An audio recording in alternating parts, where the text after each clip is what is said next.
Okay. Today is September 16th, 2021, and today I have the privilege of interviewing Sally Turner for her Living Legacies interview. Thanks, Sally, for doing this. I'm happy to. Good. Well, let's start with your early life, where you were born and your family and that kind of thing. Okay. I was born in 1949, that makes me 72, in Vermillion, South Dakota. My maiden name was Christofferson, and my father was Danish and Norwegian and was also, during his childhood and early adult years, till he got married, he was a Lutheran. He was raised as an ELCA Lutheran. My mother, Irish and French, was born in Jefferson, South Dakota, and she was raised a Catholic. When my parents got married, he was drafted to World War II and went into the Navy, and they had been married less than a year when this happened. And he was gone for nearly 4 years in a ship, and he did watch repair. It was a skill that he developed in his early adult life by working in a jewelry store in Sioux City, Iowa. And my mother became a teacher, and she taught rural school. And Like the one-room country school? The one-room country school. And she spent most of her elder years telling stories of that to the grandchildren, and she had the habit of embellishing them, which became a family joke and part of my memory of my children, or my growing up, because she told the stories to my brothers and I, and then it was passed on to the grandchildren as well. So it was unusual to be a married rural school teacher, wasn't it? Yes, it was, and in many cases it was not allowed. Yeah.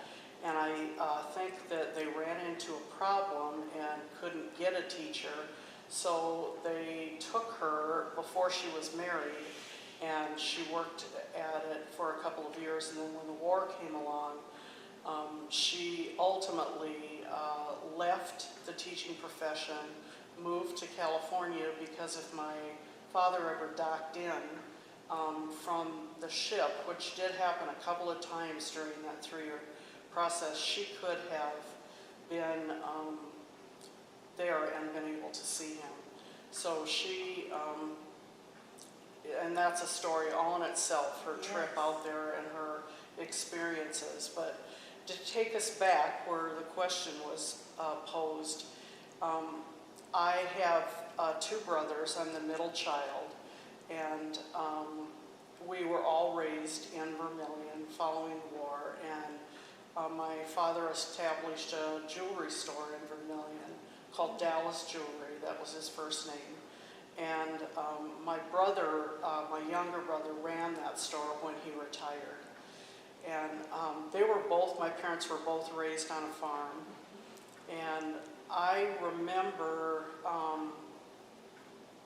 family life very well when I was growing up. And we spent a lot of time together as a family, but my father worked really hard and was always at the jewelry store, it felt like to me, and my mother was a stay-at-home mom for most of the time. But she did occasionally do substitute teaching. So. Wow, that's interesting. So, do you remember when you decided what you wanted to be when you grew up?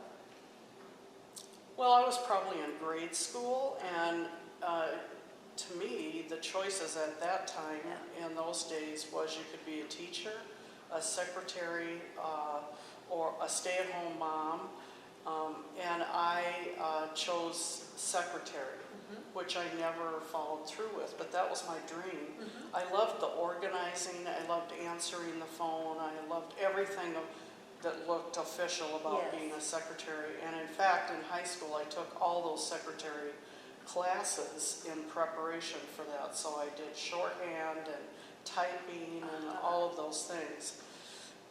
When I got to be in my mid-teens, I started doing a lot of babysitting. And one of the families that I babysat for, the wife was a nurse. And she's the one that pushed me, along with my maternal grandmother, to go into nursing. Interesting. And I never regretted the decision. I worked as a nurse for about 30 years. Oh my goodness. And I got my degree at USD, which was an Associate of Arts degree at the time. Then in the 80s, I got this strong desire. My children were in school and starting to get established, and I got this strong desire to go back to school. It was easy to do that in Vermilion because USD is right there. Sure.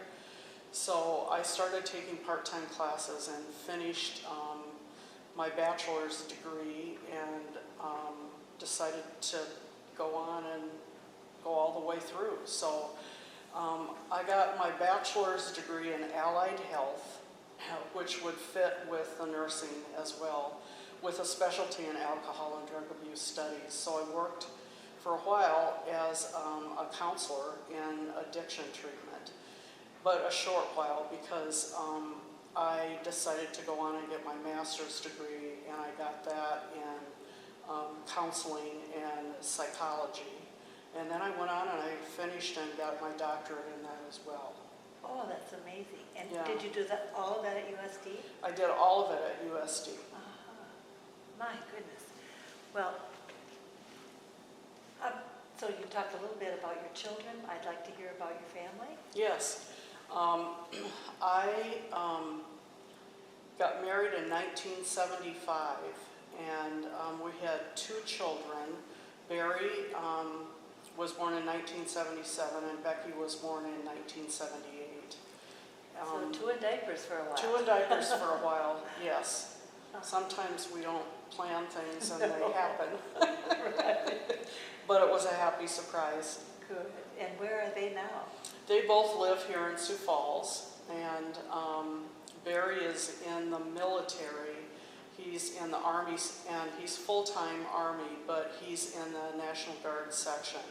So he's a combat medic, and his father was a physician, so it made sense, and I think he always kind of leaned toward that. He originally got a degree in financial planning, and is still interested in that, but then decided to expand his education. And so he does that in the, he works in the National Guard Armory here, and that's his daily work. So he's always active duty. Always. Always. And my daughter, she became a nurse, and she got her degree in Iowa. And At the University of Iowa? no, she went to, I can't remember the name of it now. It will come to me. Sure. Hopefully. I understand that. But it was in Des Moines, Iowa. Oh, maybe Drake? No, it wasn't Drake. Okay. Well, that'll come later. Yes. Probably. And then, are there grandchildren as well? I have 4 grandchildren. Becky has 3 children, and Barry has a daughter. Her name is Peyton. She's 11, and Becky's children are Samantha, who will be 19 in just less than a month. And she also has a daughter, so I'm a great-grandma. She delivered her baby of July 26th of this year.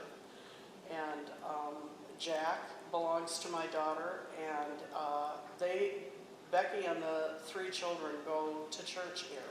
Yes. And Jack is 7 years old and in 2nd grade, and he's very active, so most people notice him first.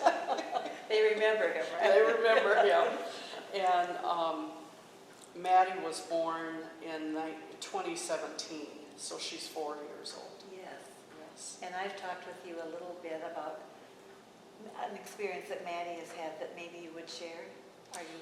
Yes, Maddie was in daycare, and a little girl who was her playmate died that day at daycare. and she was part of that process.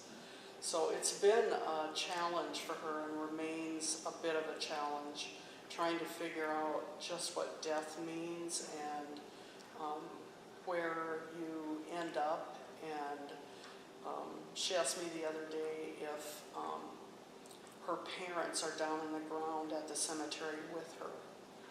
So she's still working through that. That happened last May. It was a What sad a challenge occasion. to try to explain Yes. that to a 3-year-old. Yes, it has been a challenge. Oh, my, yes. And a process that I think is going to take some time. Yes, Mhm. yes.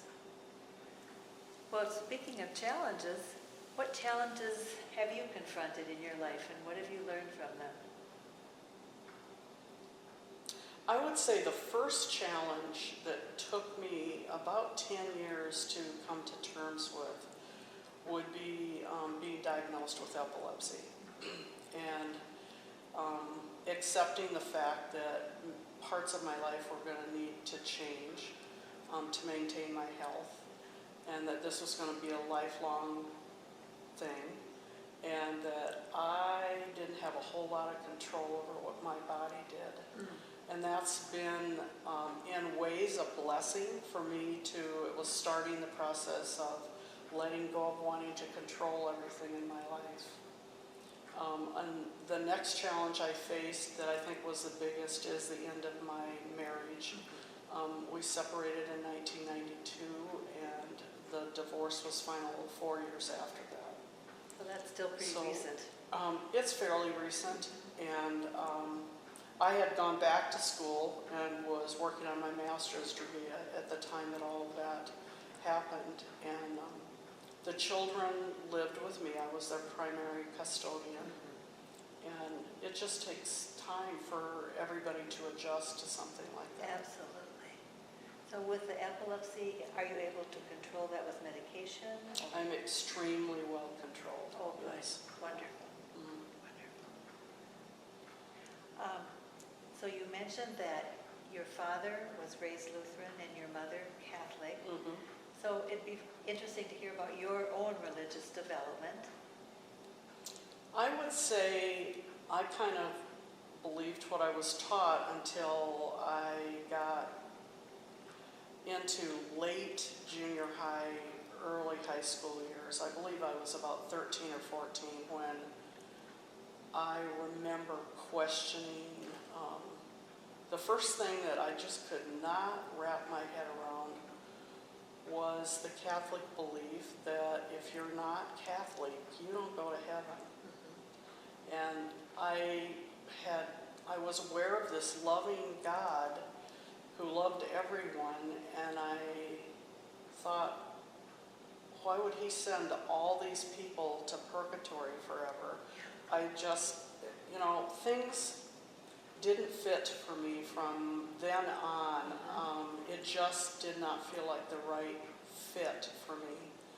And so when I married, and we had a child, we married in the Lutheran Church. Aha, interesting. And I became a member of Trinity Lutheran Church in Vermilion and have remained in the Lutheran Church since then. In 2000, I left the state and got a job in New York, and I was the director of a counseling center on a college campus there. And I loved my job. I did that for 14 years. So this was after you had your PhD. This was after I had that, my education, my doctorate, which was not actually a PhD in those days. It was an EDD. Okay. Because it was through education. Now it would be a PhD. Sure. And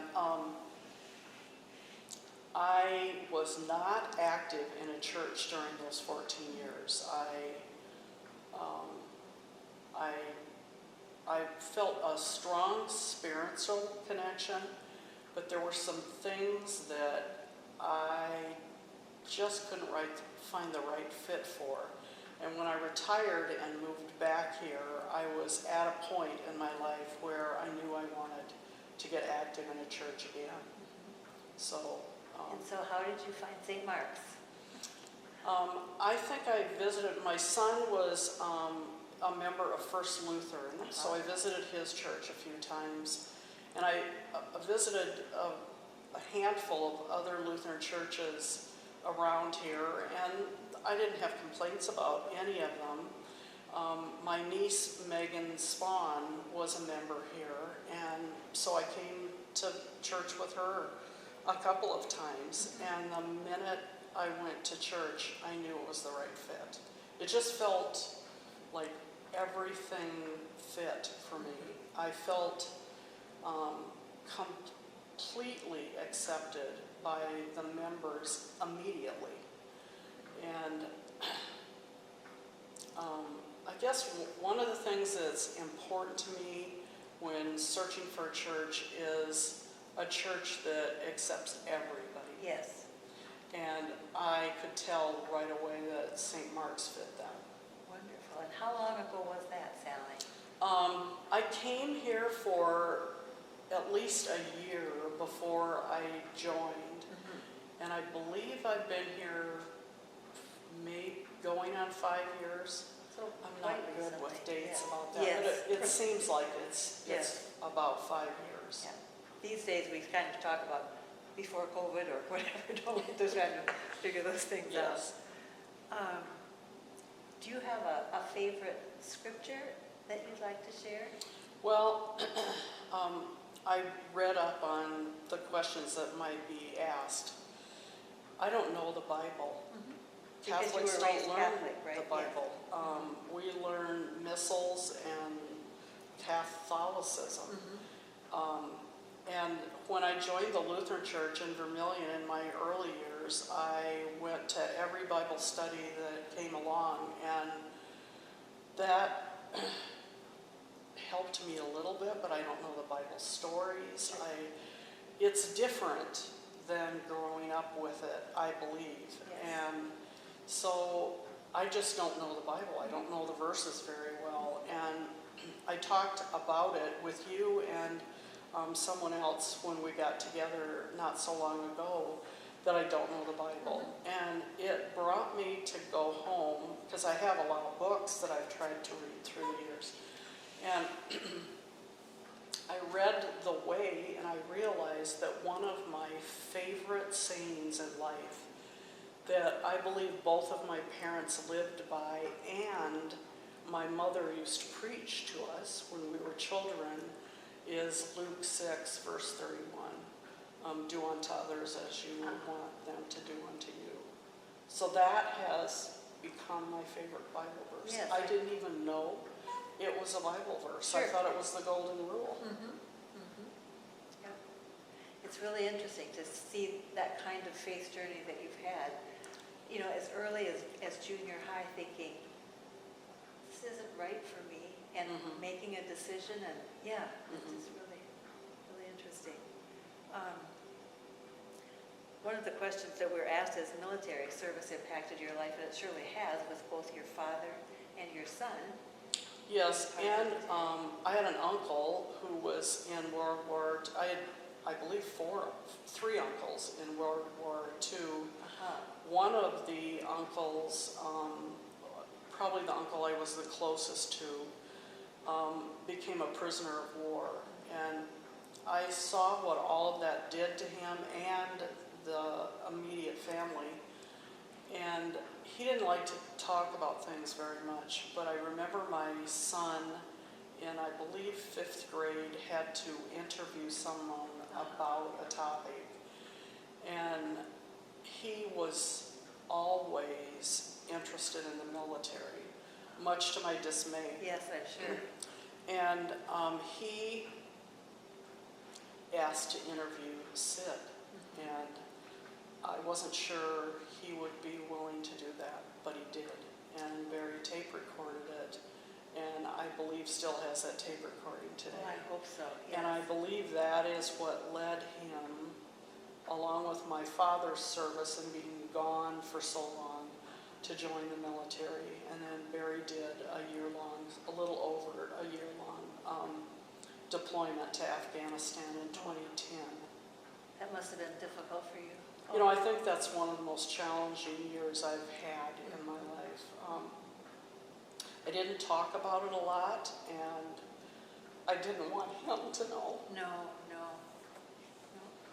But I needed to find a way to pull myself together with strength, so when I Skyped with him, I wouldn't do this. No, you wouldn't let him know. And I remember the day he landed Oh, in the United States. I spent about an hour sobbing I'll and bet. letting all of that emotion yeah, because out. you'd held it tight so long. Oh, my. Does he talk about that time at all? Not much. No. That seems to happen a lot with people who have served. They just don't want to relive the horrors and maybe don't want the rest of us to know what it was like. Yeah. Yeah. Well, you have certainly traveled for work. Do you have other travel memories that you could share?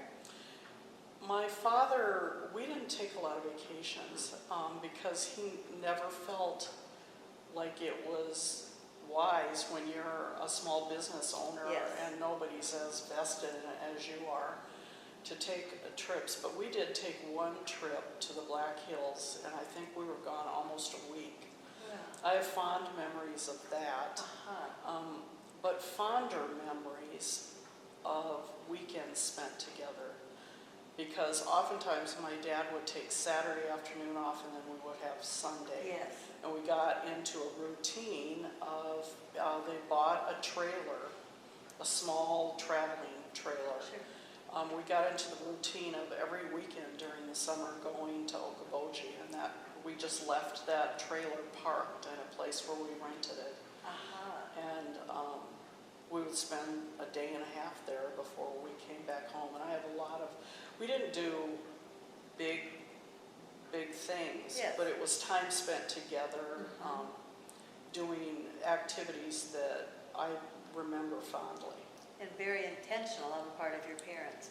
Yes, Make it happen. yes. And then in the winter months, we would ice skate a lot. We'd go down to the river to the frozen stream areas, because Missouri was right there by Vermilion,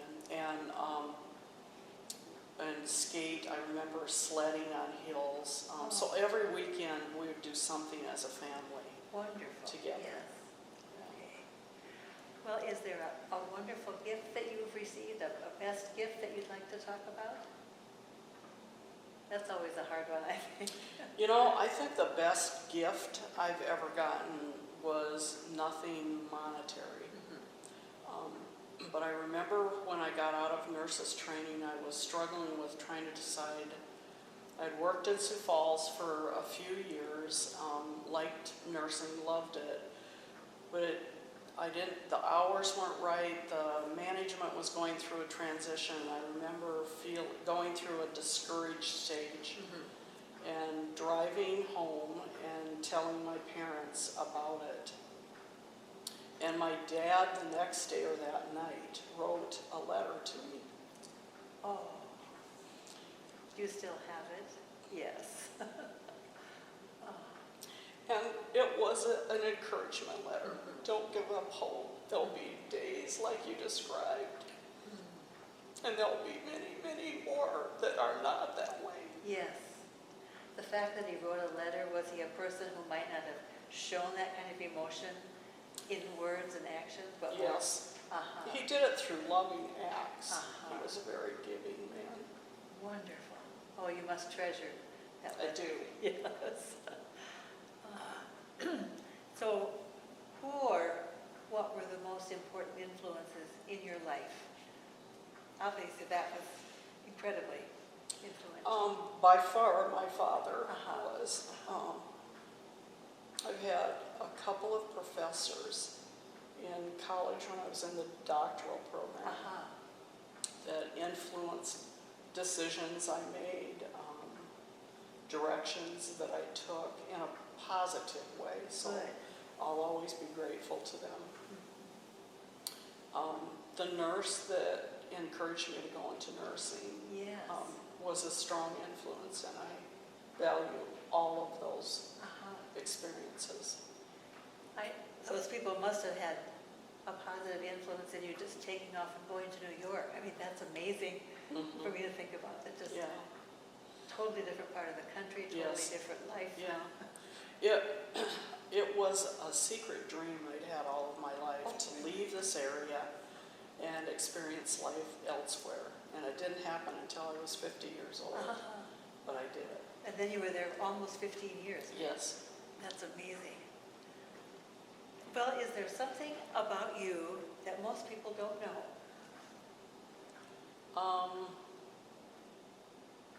I've kind of gone into helping professions all of my life. Yeah. I've done a lot of serving others. And there is a part, I would consider myself an extrovert, but I love alone time. And it's when I can totally focus on me. I can enjoy nature. I can ponder things. I can read. And I get that every day. And I love that part of my day. I think that's just so good for people to hear because often people who are, excuse me just a minute.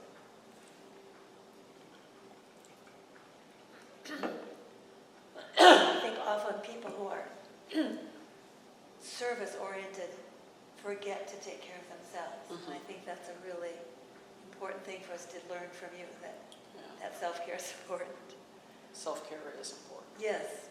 I know that you are an avid reader, and I know that you love movies. Do you have other hobbies that you'd like to share? I love to work out. And this was not something that I learned to value until the latter part of my life. But I am in an exercise program, and I chose to give that up during the pandemic and missed it a great deal. And I'm back into doing that again. I love the group working out. I go 3 or 4 times a week and work out for an hour with a group of women who are similar to age as I. Nice, yes. And I look forward to that. I like that a lot. Wonderful. So, as a member of St. Mark's, what are things that you would like to be involved in and do as part of this congregation? I'm open to almost anything.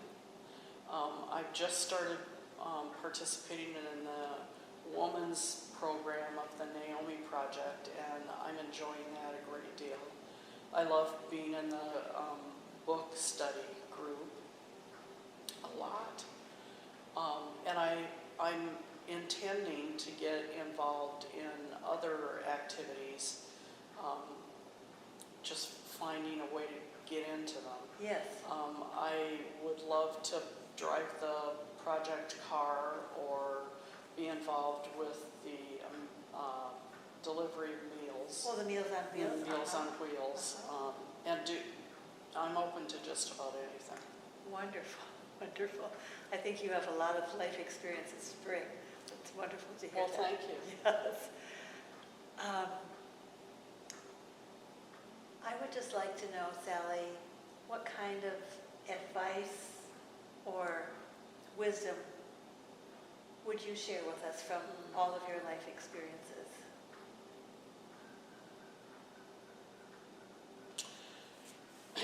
One of my favorite quotes is from Booker T. Washington. I keep this, a little plaque that's framed in my home, and it's traveled everywhere with me for years now. And I'm paraphrasing this, but he says, success is not measured so much by the level you reach in life as it is in the obstacles you've overcome getting through life. That's powerful. I've never heard that before. And I think every human being faces challenges and obstacles in their life. And it's how you handle it and how you view it. For me, it's looking back and looking at what lesson have I learned from going through this. That gets us going forward and keeps us in a grateful gratitude place and makes us develop wisdom that we can then hopefully share with other people when it's needed. Yes, thank you. So that would be my bit of knowledge, I guess, Yeah. or what I've learned through this far in my life. Yes, and you certainly have faced some real challenges and still have health challenges and lots of things. This has been wonderful. I admire you for so many things in the little time that we've gotten together. I just admire your intellect. I admire your compassion. I just really want to get to know you more, and I hope this was a chance for the people in the congregation to do that. Well, I hope so too. Thank you, Sally. Thank you. Bye-bye.